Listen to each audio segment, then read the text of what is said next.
Hey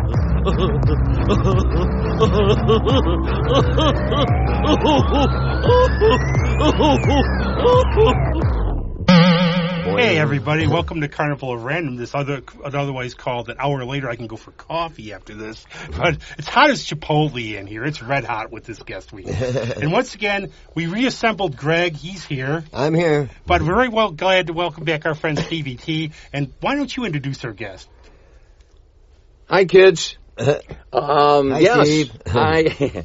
We've been searching for different guests along the way, and I thought of Rob, you asked for. I was talking to these guys during Adriana's show at Archive, and they ran away when I was going to mention the podcast. I don't know why. Yeah, we were talking in the parking lot, and Rob asked, we're just throwing some names out there, and he said, geez, I'd really like to get Anthony Blood on the show. And I said, really? I said, well, just so happens I know Anthony. So let me give him a shout and see what his schedule looks like. And here we are today. And here he is. Live and in living color. Anthony! Okay, we apologize first that he claimed to ask you out for lunch. And where's the restaurant here? You're here, you might as well do the podcast. Yeah. Hey, Anthony, thanks for being on. So say hello to the people. What's going on, guys? Thank you for having me. I appreciate it. Now, I was going to do this. I was going to prank you, but I talked to you beforehand because I was going to say, Judas sounds like something I would name my dog. How did the name come about? So when we first started playing together, and we've had a couple different configurations in the band over the years, but we originally started, it was myself on guitar, my friend Brody Shank also played guitar, and we were trying to come up for a name for the band, and his dog's name was Judah. And we were like, we'll just name the band after the dog. And so that's just what it's been. So, Is he an Indiana Jones fan? Because it's like, we named the dog Indiana. Okay. But how did all this start for you? What was the muse that sort of got you into wanting to play music? Well, I'd always liked music, from a young age. I'd always been into it. I'd always would sing along to my favorite songs in the car and just kind of mess around with it. And I had always kind of fantasized about being able to play the guitar and like be in a band and stuff. And then when I got into 8th grade, that year for Christmas, I had just on a whim just asked for an electric guitar from my parents, because I was like, you know what, every kid's got a guitar that they might mess around with, maybe I'll see what happens. So then I got the guitar, started kind of messing around with it a little bit, and I was like, hey, I can actually, I could hear pitches and I could kind of figure out some stuff on one string. So then I started taking lessons, and then from there it just kind of spiraled into, now I do it as a job full time. So, yeah. I can see what you're thinking. You're ready. This was really cool to get into. But then all these guys are into music. Look how they look like now. I know. Look at us. Look at us now. The road's been hard on us, man. No, but that's cool. But then what's also cool, then obviously you find fellow travelers, like-minded people. And I love that part, too, when you go, hey, you into this, you into this? Why don't we form a band? How did this come about? Hey, nothing's better than playing music. I don't care. I mean, it's really kept me going. I know it kept Steve going. I mean, like, it's just something, it puts you in a good headspace, and it's good for you. What's better than playing the music is getting paid at the end of the night. Yeah. That's even better. That's definitely a plus. I lost all my sleep for this $100. Well, we all going to pay you $300. You drink $400 worth of beer. There's been a few of those guys along the way. They owe the bar money. Oh, I know. And this is for another day. You may learn this, unfortunately, as you're doing this. What you were told, these guys would probably shake their heads. What you were told you're being paid, not necessarily what they will pay you. Yeah. Well, the thing about Judah is, I think, Anthony, you're the oldest one in the band. Is that true? Or actually, my keyboard player is a month older than me. Is he? Me, but we're pretty much the same. So you guys, this is not a knock, but you guys started out young, and like everyone usually does. And when you go to the bars, you're working in some of the bars in Rochester, and you must have to have an adult company, you guys, for the most part? Say yes. Yeah. Because obviously in New York State, the drinking age is 21. So all those that are listening today that are under the age of 21, we're watching. And we'll buy the beer for you if you want. For a price. But I will say, too, it's always nice when we get people closer to my age on the show. I appreciate that. Yeah. And So tell us about the band members, Anthony. You've had a couple previous members, but tell us about the current members as well. Absolutely. So I'll start with my drummer, Quentin. He is an absolute monster on the drums. Sometimes he gets a little ahead of himself, but he has great chops. He's only 17 years old. Watching his progression since we've been playing together has been absolutely crazy. Just seeing how good he's gotten in such a short time. So I've seen you guys, and he's really good. Yeah, he is. He nails it for sure. My bass player, Jackson, I believe he's 18 or 19. I have trouble remembering their ages sometimes, but we're all under 21, so it doesn't really matter. But he's very in the school of Phil Lesh, that kind of he's a very melodic bass player. Yeah. And he's great. He just really lays it down, and he's great to play with for sure. And as far as the age thing, I think we said it before, but as you're coming up now, musicians that are starting now, you have so much more to draw from with YouTube and all the other stuff. Yeah. And we had to do it the old-fashioned hard way and listen to records, and nobody knew how to read music and all that. Trudge up Mount Everest every day to play in the studio. So we really appreciate seeing the interest and the spark that you guys have, and getting into the weeds of the instrument, really digging in, and all you guys, you can tell the influences, if you're into jazz drumming and or like you say, Phil Lesh. I mean, what are your influences as far as guitar? Oh, man, there's so many. I really love, from the beginning, I loved Hendrix, Stevie Ray Vaughan. I love David Gilmour, Derek Trucks.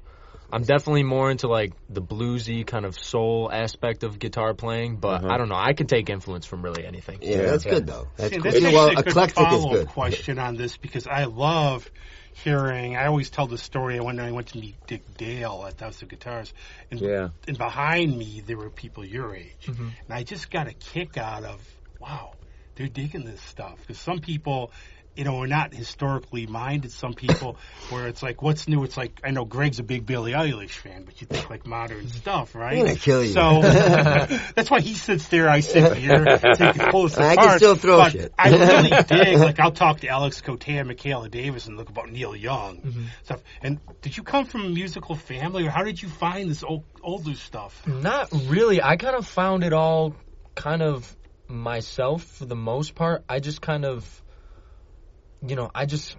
naturally got drawn to these things. Obviously, like you guys said earlier, with the internet and YouTube and stuff, all this stuff is out there for you to access right at your fingertips. So, you can look up guitar on YouTube, and there's millions of videos of everybody playing. We made this point on the radio show. Our friend Jeff Bauman, we were on the radio last week, and we were talking about what we would do. You would go around, and you would buy an album based on the cool cover.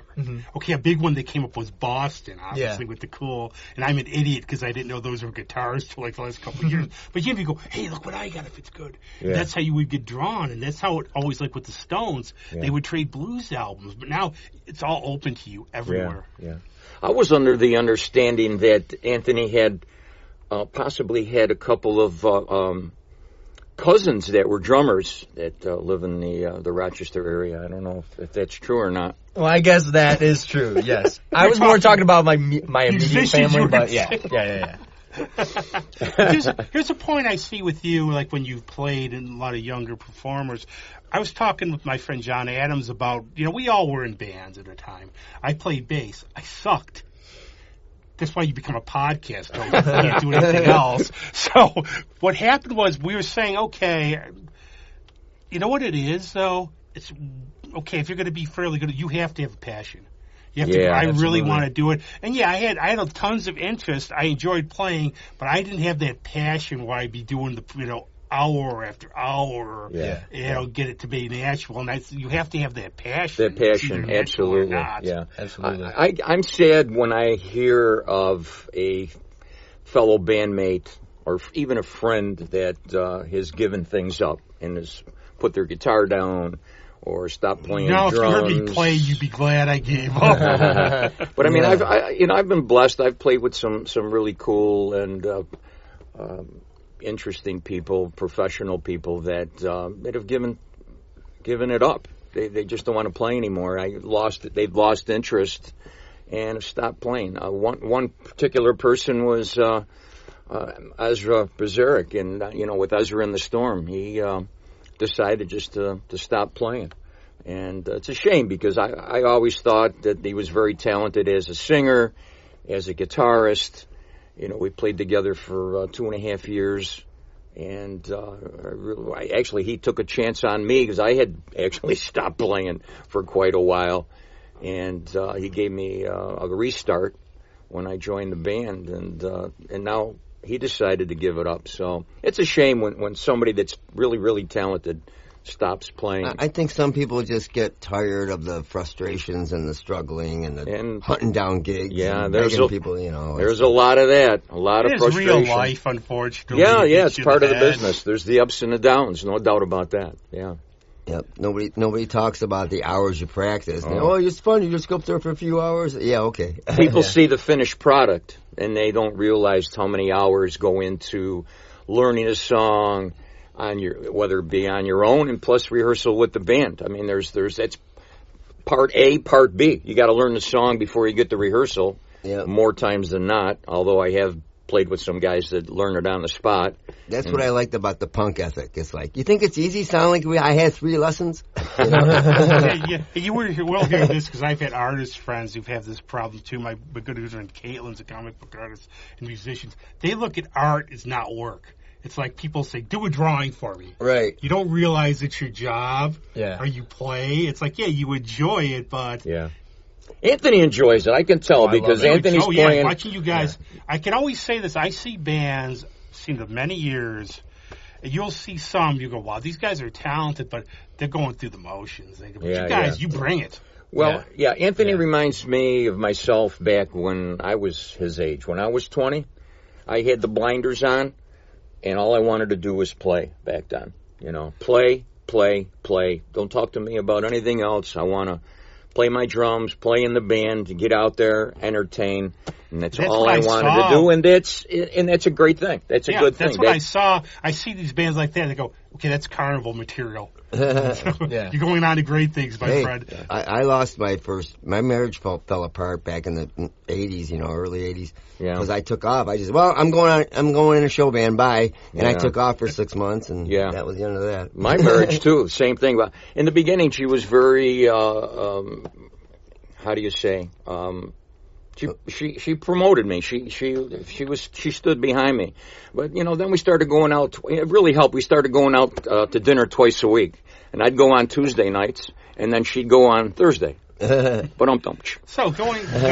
form the band. What are sort of the dynamics? What does everybody bring to the fold for your band? Well, I'd say I definitely kind of spearhead everything and kind of, have the final say, but I really, I always like to make sure that everybody, I don't want to be like a dictator in the band. I want everybody to be able to, have somebody's got to drive the boat. Somebody's got to steer the ship. Somebody has to. You got to get a dynamic where somebody like with the Who, Pete, write the songs. Or somebody, you might get some people, they got to get motivated. You need the person. As long as you know what the dynamics are, that's fine. Yeah. Do you have a keyboard player? Yes, sir. Okay. Now they do, yes. Yes. Because didn't you guys play at Archive once? Yep. Yeah, that's where I saw you. You guys were phenomenal. They do well there. Yeah. They do very well at the Archive. Yeah. Elena loves the guys. In fact, she was at the last gig last week at Schooners. At Schooners. Elena showed up with her husband and some friends from New York who were in town visiting, and she really likes Anthony and the she band. Doesn't blow smoke. If she really likes the band, she will support. Absolutely, yeah. Elena's great out there. She's very good for the Rochester music scene, no doubt. But there's a good point now. You starting out. What was the feel you had, if you can remember, like when you first okay, we got a gig playing live? Let me think. I think the first time I ever played live, I think it was I used to take lessons from this local teacher in town named Bob Olson. And, we know Bob. I do, yeah. He taught me for a little bit. And he we were playing at this place. It's not open anymore, but it's the Bayside Pub. The Bayside. Oh, yeah, I love that place. And we were playing out there, and it was his gig, but he invited me to also play guitar for the whole gig. And I remember being super nervous. Like, I had this book of, like, all the songs that I had written out, and I remember halfway through the gig, the wind blew it over, and I was like, oh, whatever. But after that point, I just, I just kind of went for it. But I was nervous, but also at the same time, like, for me, there's nothing better than that moment in the song as a guitar player where, whoever's leading the band gives you the nod and then you just get to play solo and kind of just figure it out. Like, there's, like that, I will never get tired of that feeling. So I think I was nervous, but it also at the same time was, like, great, too. A lot of mixed feelings, but it was good. I think I've always seen this from every artist I've known, like theater performers, musicians. That's why I do this, because I would just freeze. But you get up there and I always say, even doing a show like this, I'm like nervous the night before. Mm-hmm. I don't think you ever want to lose that, though. Yeah. You get up, there's that buzz where you almost, I don't want to do it. Grab you to be on. But then you get into it, then you catch that person, nodding their head, or you hit a note and somebody's like, this is pretty cool. Can we play for 4 hours? Let's keep going. Yeah, sometimes you get nervous. I remember a band we threw together. It was mid to late 70s. I can't remember who was in it, but we were at the Brick and Nail over on Lyle Avenue. Oh, yeah, the old Brick and Nail. Family and friends were there, and I don't know, somebody asked me, so, Stevie, you ready? I go, man, I'm really nervous tonight for some reason. He said, why? You've been doing this for a while. I don't know. Just, it was probably our first gig. That's what it was, and I was really nervous that night. But once you get up on stage, you forget all of that. Yeah. You start playing, and then you get in a groove, and you're rocking up there. You're doing all right. So I got a question here, Anthony. How did you get involved with the Rockstar Academy with Elvio Fernandez? And we had Isabella on at the end of last year, so I know all about this. Somebody suggest that to you? I think. Let me think about it for a second. I think it was my stepdad initially who had kind of pointed out and be like, hey, I know you're kind of taking a liking to this music thing. Maybe it'd be good to, like, join the academy and, like, maybe see if you can get in a band and stuff. And that's actually how Judah originally formed. Okay. So that's how we got put together. So you went... Academy. I see. So you went in on your own, and then the band kind of formed around your involvement with the Rockstar Academy. Yes, sir. I see. Okay. That's what I like about that from just a talk with Isabella. It's not a competition. Mm-mm. It's to try to make everybody feel involved and put this together and everything. And that, I also think, if you can, like I point out to Jeff Beck, who's great, all these musicians were great, but they can't work with anybody. Now, when you can actually, you should have confidence and not a big ego. When you're put with people you find you could work together, the kind of stuff you can get out of that. Yeah.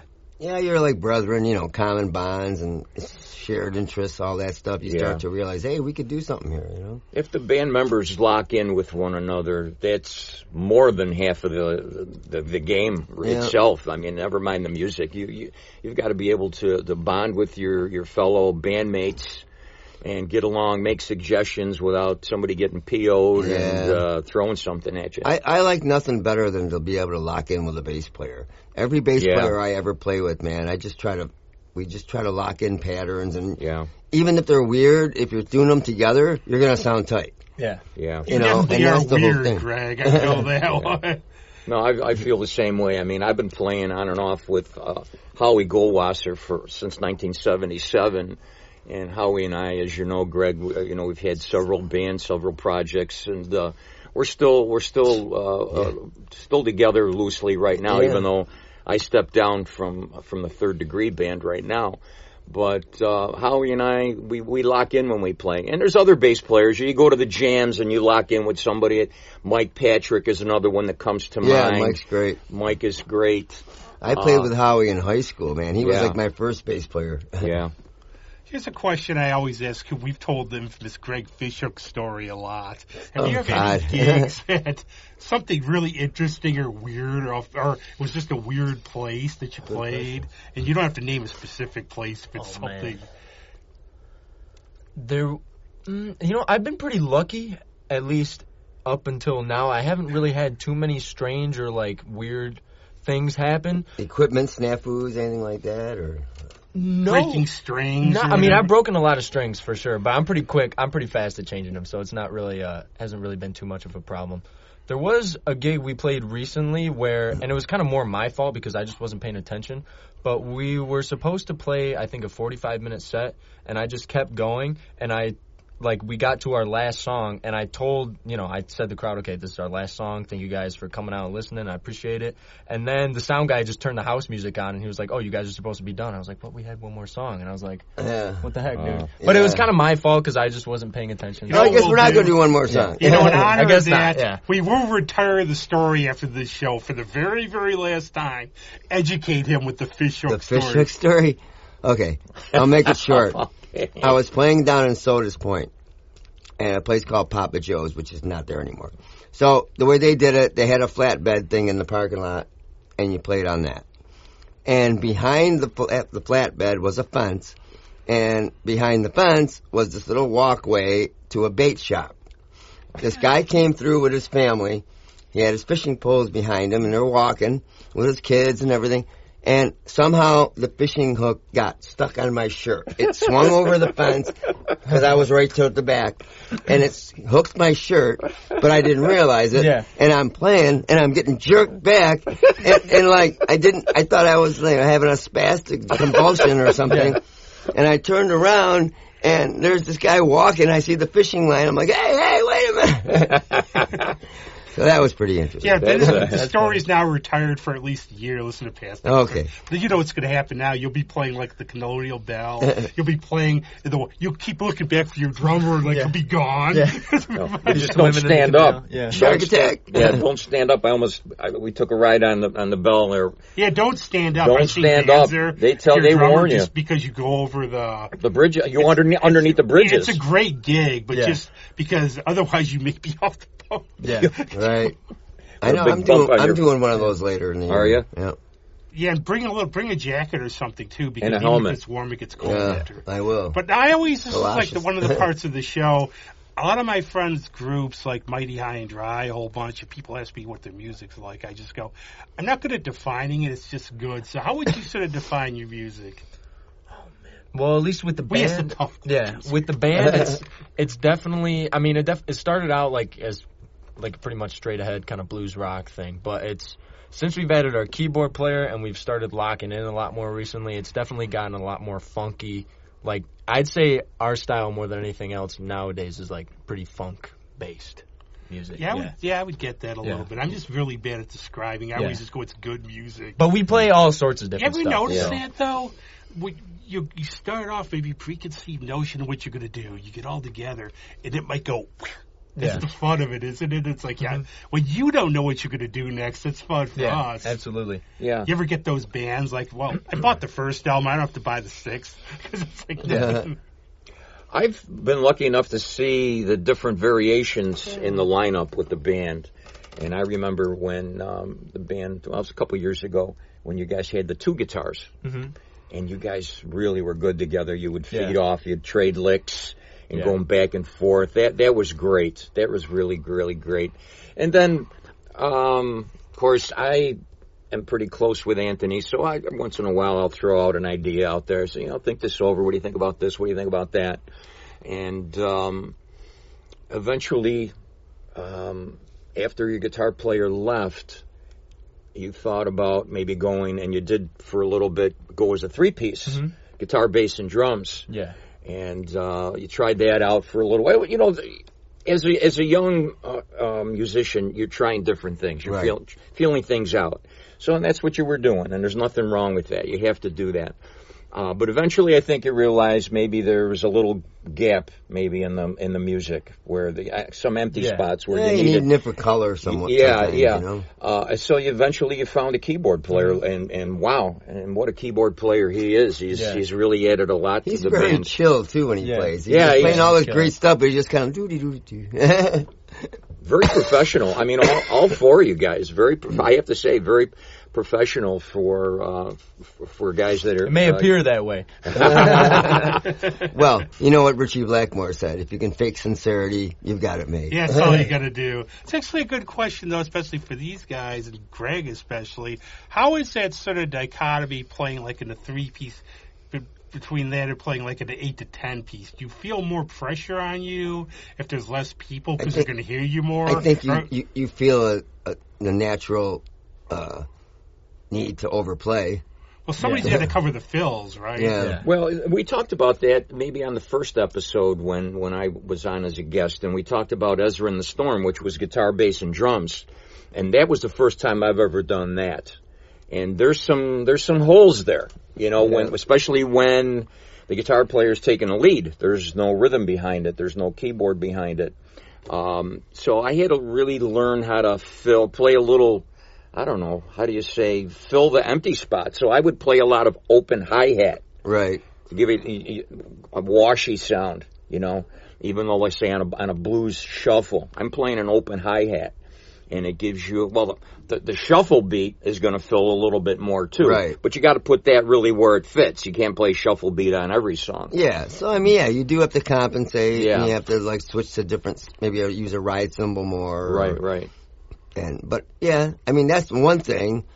You get more creative, that's for sure. Yeah, you definitely do. It was a learning experience because I was used to playing top 40 pop forever and ever. But the nice part about a bigger band is you can lay back and pocket. You can pocket all day long because you don't have to fill it in. You don't have to fill, as much. You just lay that groove down and you play the 2s and the 4s or whatever the part calls for. And I think a key to it is just get that kind of face that says, "Yeah, I meant to do that." Right. Yeah. Well, we've all been in one of these gigs where you've played probably the worst you've ever played, or the band sounds the worst it's ever sounded. Yeah. And at the end of the gig, your friends come, "Man, you guys were great tonight," or maybe not friends, but anybody, "You guys were great tonight," and then you scratch your head, you're like, "What? Really got you fooled tonight," Yeah. But hey, the general public, and I've heard this 100 times or more. The general public doesn't always catch the things that you yourself will catch. Yeah, we're the mistakes that we make. Worst critics and all that. I catch that too, just because I've been doing this long, especially lyrics. Like if somebody's covering a song and they get the lyrics wrong, I'll be.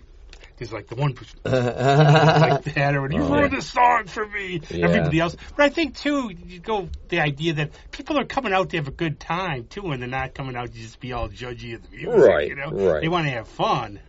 Sure, they do, and except me, I'm like the grouch in the corner who's just the critical one. You can tell when you got a tough crowd out there. I did a DJ service for a while. I gave up the playing for a bit, and you'd play Celebration by Kool and the Gang one night. Is it cool? Is it It's been so long, I don't even remember. It's okay. So you're playing Celebration at a party, and everyone is dancing, man. As soon as you play it, boy, they're out there. They're tripping over their own feet to get out to the dance floor. And then you do another party the next week, a different crowd. You play Celebration, and no one's dancing. And you go, "Oh, my God, I'm in for a rough night tonight." Or you get what I call pay gigs, where it's like they're just there, like the background. You just gotta, what you try to do is just give your best if there's one person there or 1,000 people there. That's the thing you do. Yeah. I was going to ask, you have been recording some stuff, haven't you? Yes, sir. And how's that process been going? It's good. It's always, for me, it's kind of annoying sometimes because I'll record something and I'm like, we talked about you're your own worst critic a little bit already, but I'm very much a perfectionist about everything that I do. So I'll record something and then a week later I'll be like, "Man, what was I thinking when I do this?" I need to just go back and do it again, or just scratch the idea altogether, Yeah, you go back and listen to it. And you say, "Wow, why did I play it like that? I wish I could redo it." Yeah.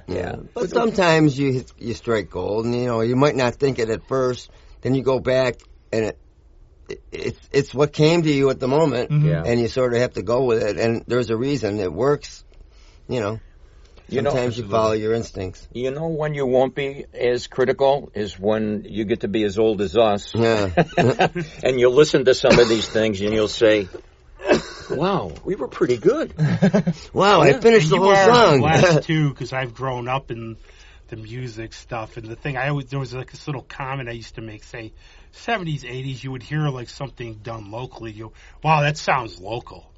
Now anything pretty much, there's so much technology. It's you can be. I always tell people, don't tell somebody play a song and they'll be, wow, who's that national artist or whatever, because you get all this great technology. Yeah, things are very technical today. It's very advanced, no doubt about that. Especially guys that run the soundboard like Andy Calabrese, who just went out and had a smoke. Bottle of wine. Do you have a joke for us today, Andy? I think. Not that I could say it. All right. Not that I could say. He's wise. But I think you go back, and you're going to find this is anybody. It's like the Who, with It's Hard. Pete Townsend said, "This album stunk. We should have released it, but we blew all the bones off." But now, of course, they're re-releasing it, so he's going, it wasn't that bad. Or listen to John Lennon, and they went through Beatles songs, like, that song's awful. That song's awful. Mm-hmm. You are your own worst critic, which is good, because I've always been afraid of the people who think they're great. Yeah. They come out, I'm awesome. And we would, audition people, when I managed bands. You must be scared to death of me. Well, you're an exception. You are, the, I'm kidding. But, you get that person. This is a story I've heard from people who would hold auditions all the time. Whenever I got somebody who came and said how great they were, you knew they stunk. Yeah. We touched a little bit about that a while ago. You're auditioning for whatever it is, a guitar player, a drummer, a bass player, and if you don't know the person, they've answered an ad, and they'll always tell you how, they can do this, they can do that, I'm who you're looking for, whatever the case may be, and then they get down to the rehearsal or the audition, and wow, it's pretty rough. It can be pretty rough. I know you're, very serious about this stuff, but talk a little about the songs you've been recording and how they've been going. It's pretty good. I've been starting to do less of the Judas stuff and trying to focus more on my own solo work. So I've been writing some songs for myself, and it's nice because I love playing with my band. I love collaborating with them, but sometimes it does get a little frustrating. We might butt heads on some stuff, and then I might present an idea to the band, and they might be like, yeah, we don't like that. Let's not do it. Make them have this mindset. Years later, have them come to you and go, hey, why didn't you give it those songs? Those were awesome. It's natural. But I always love to get into I write, I do stupid stuff like this, but I always try to get in the mindset of the songwriter. I always say you're a little different because it's almost like you're looking around and anything can be like a song. Mm-hmm. If we hear a song about Three Stooges after this, it'll be from being on the show. With the disagreements, as long as it's not confrontational, everyone's going to have an opinion. And, some guys, they're good with anything you present. Others are not. Some are more vocal. I'm more vocal myself. And that's just me. Come on, I don't think so. That's just me. And I've got a lot of ideas. And I've actually I like to arrange things. I hear things. As a drummer that I can't read music, sadly, I never learned how to read. But that's sad. I love reading books. Not books, music. But I've got an ear for arranging things. I hear things. Anthony knows that because we discussed a little thing that we used to do years ago with a Santana tune. A couple different things that used to work out really well. We have since learned that ending. You did? Yeah, See? We played it at the Lilac Festival. Yep. I missed that gig, but that is a cool ending. Yeah. And we're talking about the Soul Sacrifice at the end of, what's the name of the I forgot the... Woodstock, right? Yeah, it's from Woodstock. It started at Woodstock, I believe. But I forgot the song that you tagged that onto. I forgot the name of this. Probably Santana's most favorite song. I'm having a... Black Magic Woman. No, the other one. Evil Ways. Evil Ways, thank you. That's the one you tied them together, I believe. Yeah. So anyway, Anthony listens. But what is your spark when you start writing a song? When all of a sudden you just look at something or think of something that's happened, you go, wow, then just put it down? I would say my songwriting doesn't really come from experiences necessarily because I think sometimes when I write and I'm trying to write about a specific thing, I get too literal about it, and then the song just kind of, it doesn't really have any magic to it. I personally, if I'm trying to write something, I don't really want to be thinking too hard about it. If I think too hard about what I'm writing, it doesn't come out good. I have to just kind of let it flow. Yeah. You know what I'm saying? Yeah. And I always use this point. Ray Bradbury never has been on Mars. He never flew a plane. You know, none of these guys did it, but they still wrote really cool stuff about it. Yeah. My suggestion is keep a pad and a pencil next to your nightstand because you might have a dream this some is a big night. One. Yeah. I can give you an example. Adriana Noon, you know, a good friend of mine, she would have, like, we'd be talking, and all of a sudden, write something down. Really? Because you will, like, you'll have the best idea. The big torture would ever be, wow, this is going to be awesome. You go to sleep, you wake up. You forget about it. Yeah. See, I don't normally write, but just recently, I had some kind of a weird dream, and there was a song in my dream with the lyrics, and it was, I woke up, and I said to myself, Self, you should write this down, and I didn't. In the morning, I kept repeating it over and over again. This one line, it was a cool line. I don't know what it is now because I didn't write it down. Yeah. Whether or not I ever did anything with it, that's another story, but I didn't write it down, and it's gone forever. You know, and I have friends of mine from, like, decades ago who say, remember our song Pretty Bird, or there's the Queen of England? Do you remember? Because I don't remember it. I don't think I have it written down anymore. And you always have to remember, too, you can't be, take it seriously, but don't be too hard on yourself. Yeah. It's like whenever you start out, it's not going to be the best. You know, you find you get better. I mean, you a lot of times you look back and go, wow, we were like that. You hope it's good, but you were just starting, you know? Mm-hmm. Oh, believe me, I've written a lot of bad songs, so I know. But you've written songs, that's the thing. That's a huge accomplishment. And also, too, if you get started with something and you have a block and you can't finish it, keep what you've got, set it aside, and you can always go back to it. Mm-hmm. I've read different artists have done that. They start a song today and maybe not finish it for a year or two. Pull it back out. Oh, yeah, this will work. I got an idea for this. Just set it aside and go back to it.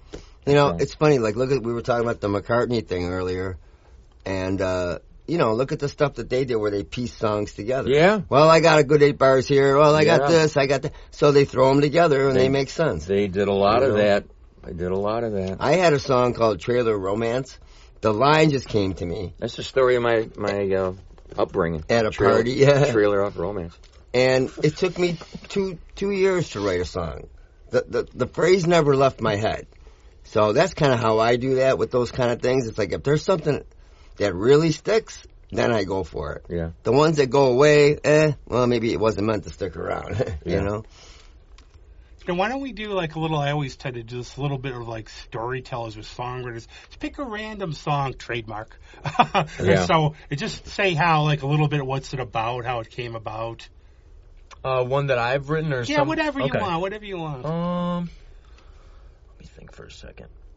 Wow, somebody thinking on this show. So I actually, this kind of ties into what we were just talking about a little bit, how sometimes you got to put something down and bring it back. But I actually just finished writing this song about Jimmy Quitaldi. Really? Mm-hmm. Yeah, it's like an up-tempo kind of blues song, and I think when I record it, I want to have you play drums on it. Oh, dude, yeah, absolutely. That would be, wow. Can make it a little family affair. Man, I appreciate that. Absolutely. I'm definitely ready for that. Now, that's Jimmy's my first cousin and Anthony's grandfather. Mm-hmm. So, just so everyone knows, Anthony and I have the same blood running through our veins. Yeah. So that song, it's kind of in the last name. It's kind of in the style of, it's like an up-tempo blues song, kind of like Johnny Be Good or something like that. Oh, man, I'm in. And I'm calling it Jimmy Quick because that was his nickname. That was his nickname, so, Jimmy Quick. Yeah. I think it'll kind of fits. So it's just. Don't tell the girls that. The song is not really reinventing the wheel. It's just kind of a basic blues song. But it took me a while to kind of. Because obviously I didn't really know him that well. I only met him a handful of times, so I didn't really have a lot of personal experiences with him. Yeah. But, I had kind of gathered some stories and some information. Okay. And over the last year, I've been kind of writing it, and I just recently finished it. It's got 3 verses, so... I can't wait to hear it. Yeah. It's not bad. All right. No, I'm the sure it's very good. The best blues advice I've ever heard came from that sage of a show, The Simpsons, from the blues singer on it. He said, the blues aren't about making you feel good. It's about making everybody else feel bad.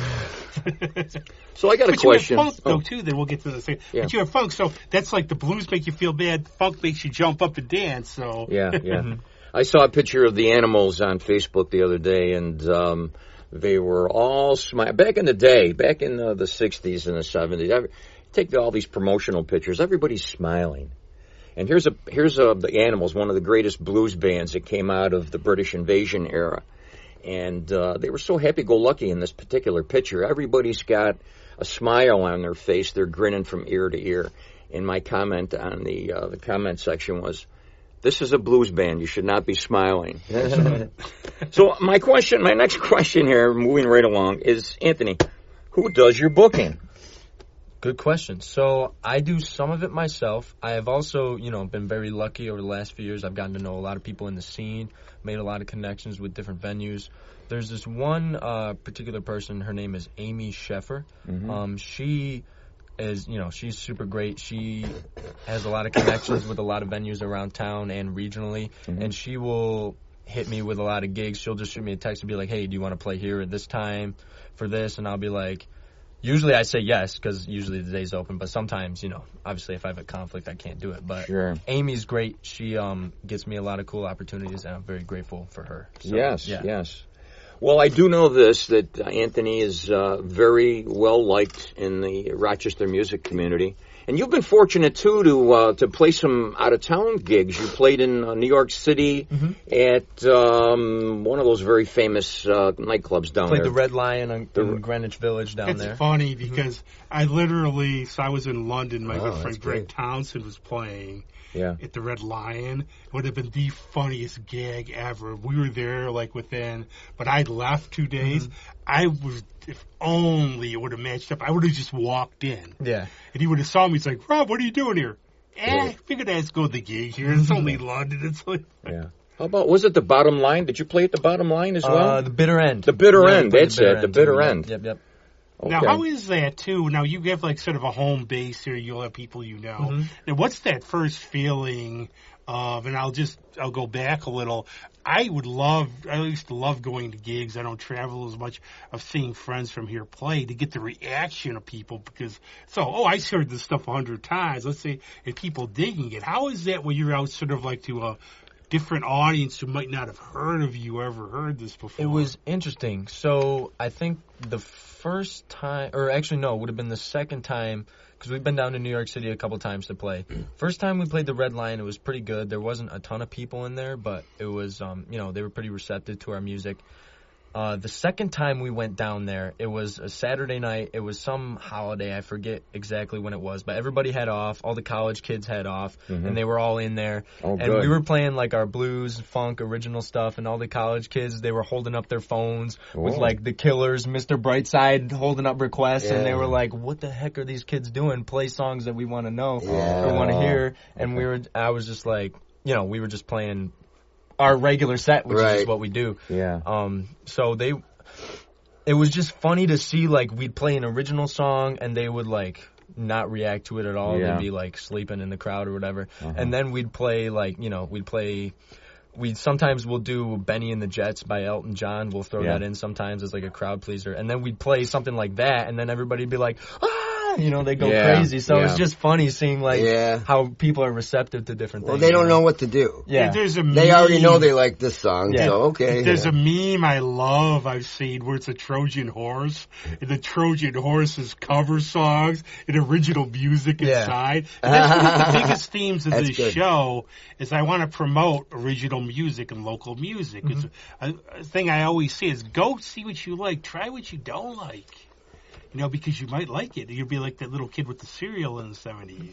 Yeah, but I think the other side of the coin, too, when you're writing, you sort of have to realize what the public is looking for sometimes. I mean, you can write for yourself, and you can think it's great, and you can play, we're playing our own stuff. Well, so...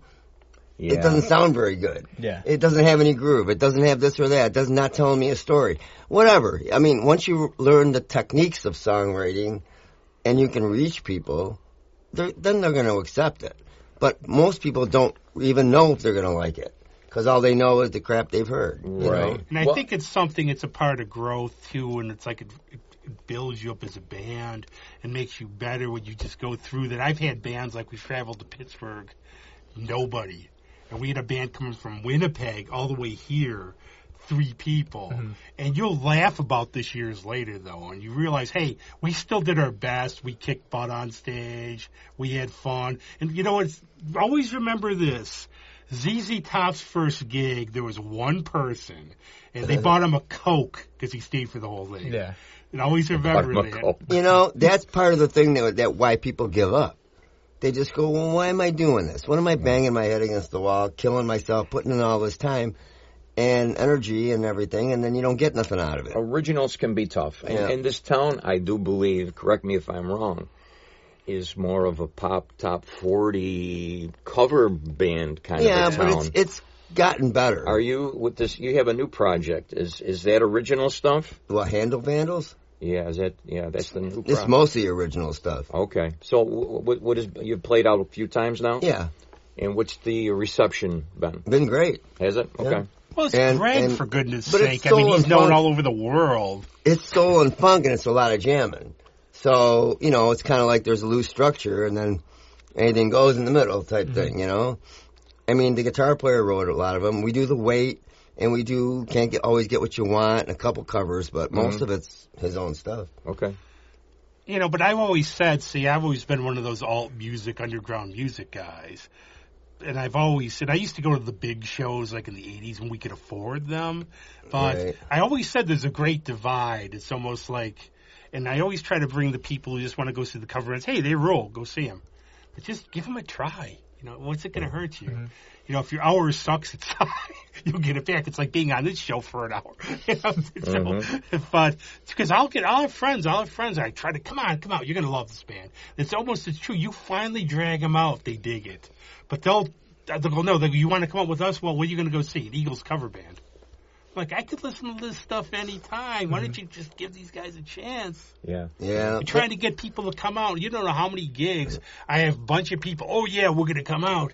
They don't show up. Yeah, this tribute band thing is getting out of hand. I mean... Oh, it's everywhere now. In fact, if you're not in a tribute band, you're not playing so much. And everybody's going, the money's great. Well, you know, then we're back to the top 40 thing again. It's come back, though, because I remember for a while it was huge, and back in the day I remember the back doors. But then, all of a sudden, it sort of came back. But, I mean, people want to hear what they want to hear, I guess, too. I mean...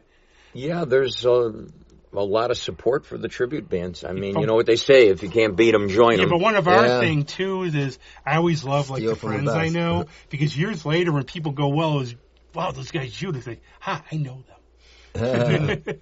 I do that now with some of my friends. Like, hey, you ever heard of it? Oh, yeah, I was over at a house the other day. You have to play what you feel. If you feel like it's an original thing that you want to pursue and seek, then you need to do it. If you want to do top 40 and play the pop stuff, there's a market for that too. Then that's where I've always been.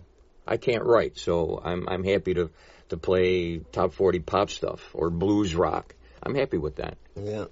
I mean, I like them both. I like creating with people. I mean, that thing I'm doing with Susie and Don, the Cupid's Boomerang, it's mostly the guitar player songs. We do a couple of covers, but, you know, this guy's like, well, I want to write these songs, and then John Payton was originally involved in that. And then he didn't have time, and so they asked me, who I don't have time either, but I ended up doing it. And so, you know, but I mean, I don't know, I compartmentalize all that stuff to me. I mean, I'm like, okay, this is the niche, this is, and I try to play that way. And then if it's a top 40 band, then I play a whole different way. Right. And I would say that from just saying you play. I tell people, see you now because you're going to have a bright future. Seriously. Oh, you are. Yeah, the band is great. I always say I want to get to the point where you throw me out at a big gig because they say you know me. And it's my goal. I tell Adriana that all the time. When you're playing at Madison Square Garden, they go, hey, who's this weird guy? Never heard of him. Get him out of here. You guys are very genuine. I mean, just from a couple times I saw That's what I you. look for. That's the word. Yeah. Yep. And you do have a really bright future, and especially, I'd love to have you back, too, after you start touring and stuff, just to hear your adventures. Yeah. Because that's like, I love the road stories. Yeah. When You you're can young, pencil do us it, in. too. When you're Those young, stories though, are great. You know, I was on the road for a while. Keep it I was- PG. We got to keep it PG out there. We don't want to incriminate. I was on Culver Road, Ridge Road, Buffalo Road. It was incredible, No. incredible tour. When you're traveling, because like all the friends I have now are touring the your age, a little older. Throughway tour. And, you know, while you're young and you have the energy. Now, like, I call my road trip gig going to Iron Smoke or Bunsies. Yeah. But Yeah, what's coming up for you? Well, I'm playing, you know, we're getting into busy gigging season, so I'm playing all the time. I gotta see, I have a hard time keeping track. Well, you know the best way to do it? Do you have a site or something we can look for? I do have a site. I use this app, or not this app, but this website called Bands in Town, and I put all the Judah gigs and all my solo gigs kind of on there. So if you go on there and look up Anthony Blood or Judah the band, you'll find everything listed on there. And what's coming out? Have you something out or coming out? I know I'm a CD guy still. You're like, well, none of you people have CDs, all you young kids. People have CDs, but I don't have a player anymore. Yeah. Nothing is. We definitely have some stuff in the works. Nothing like set in stone. That's like where we have a date where we're gonna drop anything out yet.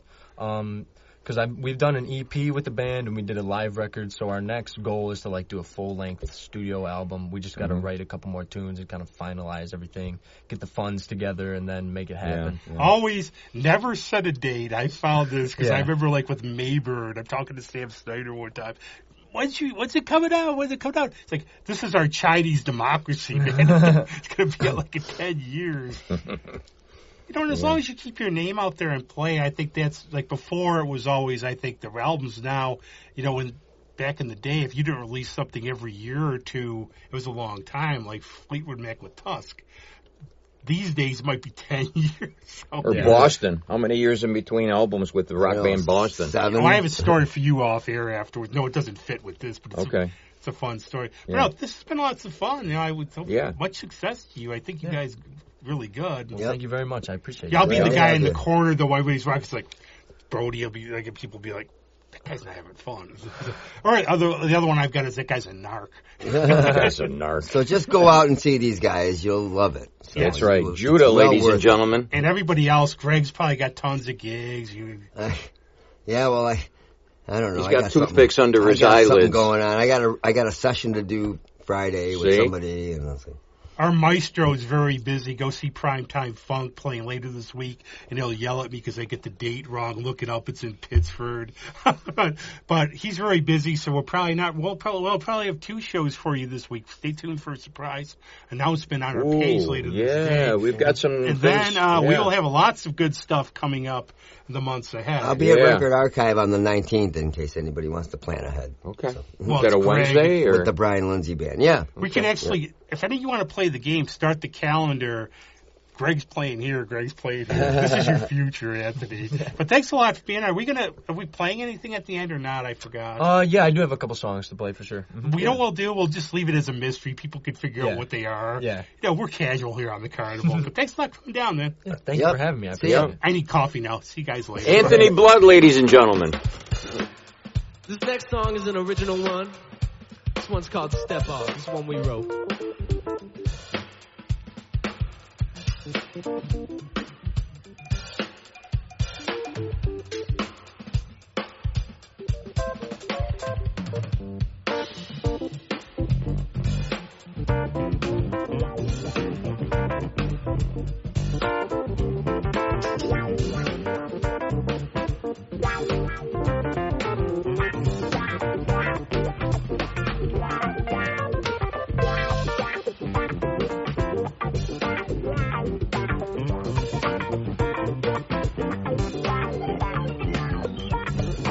My man up here got some moves, man. Look at this guy.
The disco, see them girls over there, they've been eyeing your work, so don't you just stare. The first one's married, the second one's Jane, the third one's shit, I don't remember her name. So get off your ass and get yourself together, this song ain't gonna write itself, boy, you know better.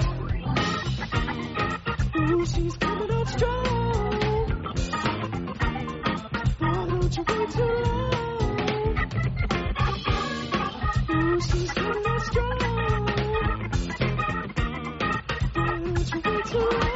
Oh, baby, slide on over. Let me take you for a ride on my roller coaster. Speak as you wish, but do as I need, cause I'm on what you help to tame all this greed. Pass the pre-roll, that's how we roll. Trying to get to you is like missing a free throw. A won't miss this precious the difference. Shut your mouth and step on my business.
Drunk at the disco, Mary and Jane and the one with no name. I don't know where they went, I lost them all in the haze. Sit right down, I got something to say. You shouldn't be rolling with them anyway, cause you got something, gets the people jumping. Get out there, show them what you made of there, brother.